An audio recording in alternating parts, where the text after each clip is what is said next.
नमस्कार। महाभारत का वो आखिरी सबसे गहरा अध्याय, पांडवों की स्वर्ग यात्रा, आज हम इसी की बात करेंगे। ये सिर्फ एक कहानी नहीं है, यकीन मानिए, ये धर्म, अहंकार और करुणा पर एक बहुत ही पावरफुल सबक है। और ये थे युधिष्ठिर के शब्द।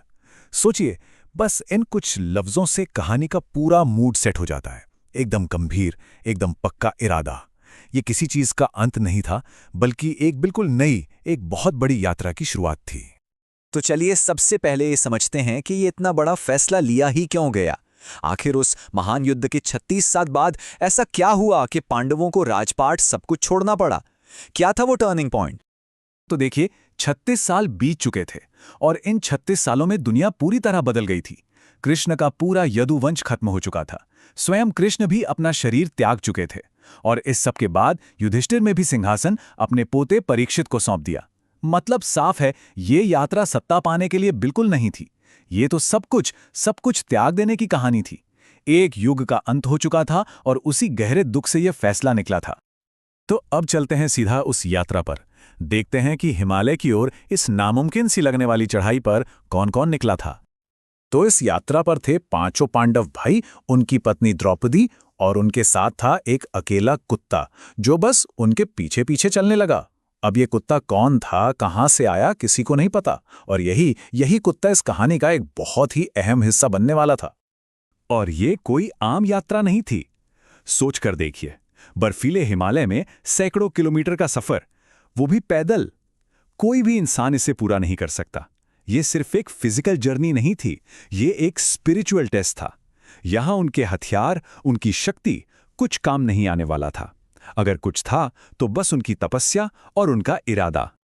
और अब हम कहानी के उस हिस्से में आते हैं जहां से चीजें बदलनी शुरू होती हैं, जहां ये छोटा सा समूह भी टूटने लगता है।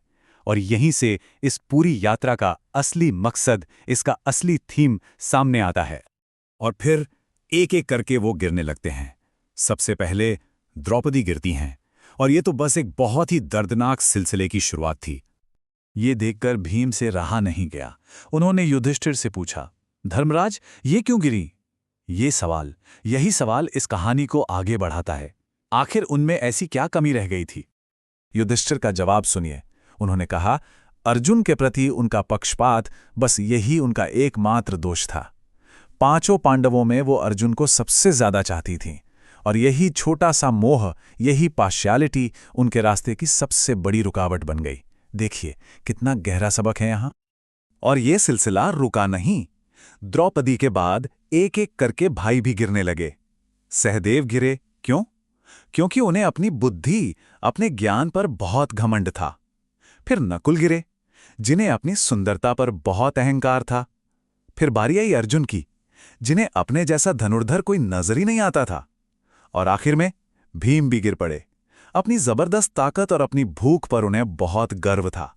मतलब हर किसी के पतन का कारण था अहंकार, किसी ना किसी रूप में। अब सोचिए जरा, उस बर्फीले रास्ते पर कौन बचा? सिर्फ युधिष्ठिर और वो कुत्ता। सब पीछे छूट गए। उस अकेलेपन की गहराई को महसूस कीजिए, एक इंसान और एक वफादार जानवर। तो चलिए अब कहानी के क्लाइमैक्स पर चलते हैं। देखते हैं कि स्वर्ग के दरवाजे पर क्या हुआ, क्योंकि असली परीक्षा तो अब होनी थी। जैसे ही युधिष्ठिर स्वर्ग के द्वार पर पहुंचे, देवराज इंद्र खुद प्रकट हुए। उन्होंने कहा, युधिष्ठिर, तुम्हारा स्वागत है। तुम अपने इसी शरीर के साथ स्वर्ग में आ सकते हो। लेकिन एक शर्त थी। ये कुत्ता, इंद्र ने कहा, ये अंदर नहीं आ सकता। तो अब युधिष्ठिर के सामने एक चॉइस थी, स्वर्ग या वो वफादार साथी। और इस मौके पर युधिष्ठिर ने जो कहा, वही उनके धर्मराज होने का सबसे बड़ा सबूत है। उन्होंने साफ कह दिया, अगर ये वफादार साथी मेरे साथ अंदर नहीं आ सकता, तो फिर मुझे भी स्वर्ग नहीं चाहिए। मैं उसे अकेला नहीं छोड़ सकता, जो मेरा भक्त है, जिसने मेरा साथ दिया है। सोचिए कितना बड़ा फैसला था ये।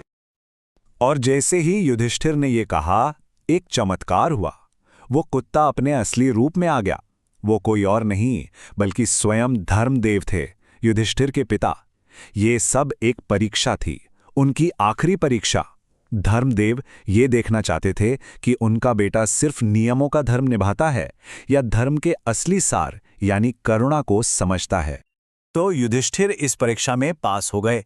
अब देखते हैं कि इस पूरी कहानी का असली मतलब क्या है, इसका सार क्या है। ये कोई छोटी मोटी बात नहीं थी। युधिष्ठिर की ये उपलब्धि इतनी बड़ी थी कि वो इतिहास में अकेले, सिर्फ अकेले ऐसे इंसान बने जिन्हें अपने नश्वर शरीर के साथ स्वर्ग में एंट्री मिली, एकमात्र, कोई और नहीं। तो इस पूरी कहानी से हमें सीखने को क्या मिलता है? पहली बात कि छोटी छोटी कमियां जैसे कि गर्व या पक्षपात भी बहुत बड़े पतन का कारण बन सकती हैं।